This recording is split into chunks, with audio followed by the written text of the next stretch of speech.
Fresh off his crudité catastrophe, candidate Mehmet Oz is getting hammered once again by John Fetterman.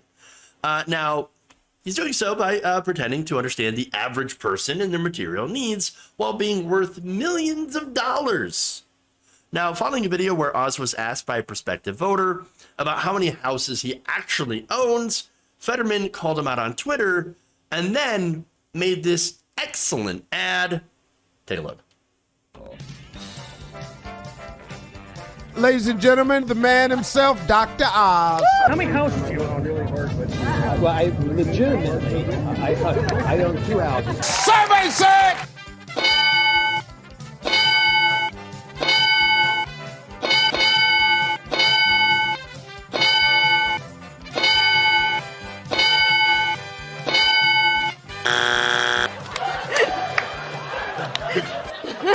Rich people think different.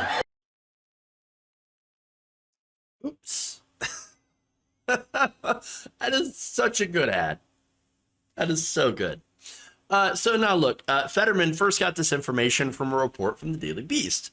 Again, following this, I think it was a Democratic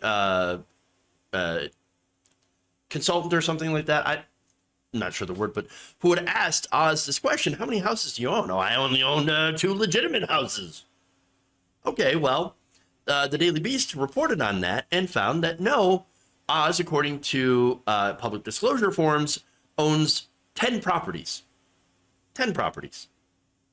9,000 square foot mansion in New Jersey, a 7,000 square foot a country house in Pennsylvania, a condo in New Jersey, 2 pieces of residential real estate in Turkey, 2 Manhattan condos, an oceanside mansion in Palm Beach, and a cattle farm in Okeechobee, Florida. Now, and a piece of residential property in Konya, Turkey, which is used as a student dorm. All right. So now, as I said, oops. He then tweeted this: I've never spoken to a Pennsylvania resident who doesn't know how many houses they have, let alone be off by 8. I can't tell if he's trying and failing to sound like a regular person with only 2 mansions, by the way, or if he genuinely has no idea. Now, look, I didn't know this before, but I looked into it. Dr. Oz rents out a lot of these properties, and they actually make up a sizable portion of his assets. About $100 million his total assets are. Fun. Now, Oz responded with this: I purchased my houses with my money. You lived off your parents until you were almost 50. Regular people don't mooch off their parents when they're 50. Get off the couch, John.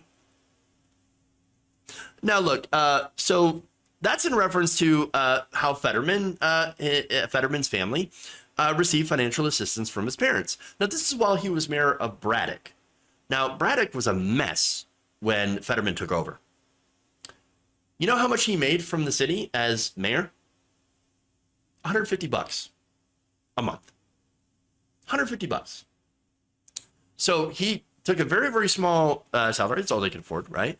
And okay, well, $150 a month, that's not living large. And so in order to do that job and survive, his parents helped him out. Now, that's wonderful that he was able to get that help, right? Fetterman's parents gave him and his family about $54,000 in financial support back in 2013. Now, when you break that down, that's about a middle-class wage. That is not being super rich. That equals about $28 an hour, or about $1,125 a week. Again, back in 2013 numbers, right? Now, for a family of 4, that's just barely breaking into the middle class. Fetterman actually has 3 kids. And so, again, that's not living super high on the hog. And now, partway through his tenure in 2013, he moved into an industrial-style loft he purchased from his sister for $1 after she paid about $70,000 for it 6 years earlier. So look, the guy's had a little bit of help. Cool. I don't have an issue with people getting help. Great. Especially if it's family.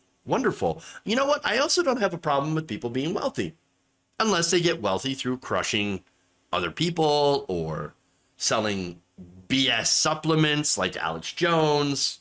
In fact, I'm going to get into some of the stuff that Oz has sold. But before I get to that, note that John Fetterman is pushing policy that actually helps the middle class. You know, like higher wages, healthcare, better working conditions, pro-union. So, you know. Dr. Oz, however, he got wealthy by pushing supplements like hydroxychloroquine for COVID, and as well as several different fake weight loss supplements, among other things that have just not been proven at all. That's how Dr. Oz made his money, by duping daytime TV moms into buying useless fat-burning supplement crap. That's just the way it is. While Fetterman, during his career, helped this town of Braddock actually try to recover. So, yeah, big difference between the two. Big difference. And so, from what it looks like in the polling, you got this person that pushes fake supplements and another person that pushes real populism. It looks like Pennsylvania isn't buying Oz's snake oil.